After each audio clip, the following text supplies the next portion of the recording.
Continuing talking about African American history for Black History Month, we're going to talk about the potato king of the world who lived in Kansas and was an African American and was probably one of the wealthiest individuals in Kansas during this time period.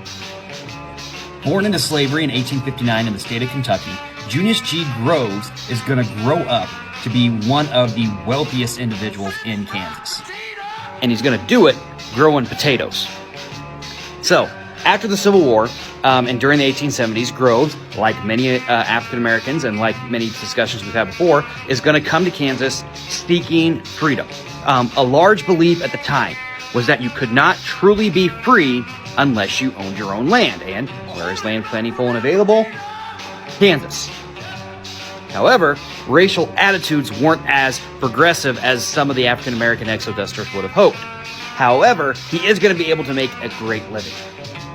Eventually, Junius and his family are going to settle right in this area, in what is today Edwardsville. It's not on this map because it's a little bit small, but it's right out here by Bonner Springs, in the Kaw River Valley. That's what's important. Because the Kaw River Valley, or the Kansas River Valley, is so fertile, he is able to just grow potatoes.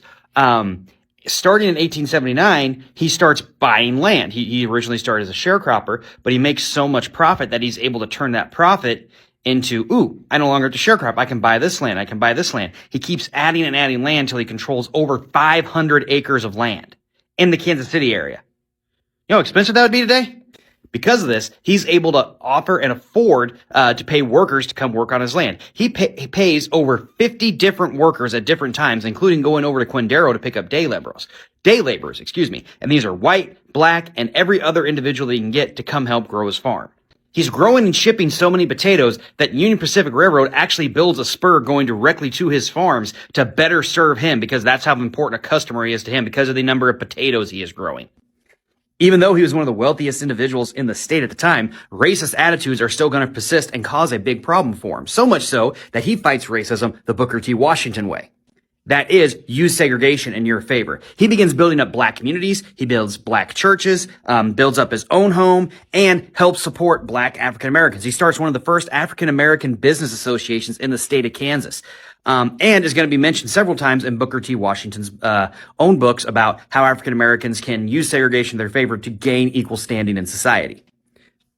Shut out of other golf clubs, Junius opens up his own. Literally, he builds his own golf course. You know, he has 500 acres of land, and he decides, we'll put one over there. Don't plant potatoes there this year. That's going to be for golf. Junius Groves is going to be one of the first African Americans inducted into the Kansas Business Hall of Fame. And he did it all with hard work and growing potatoes. So, Junius G. Groves, Potato King of the World, from right here in Kansas.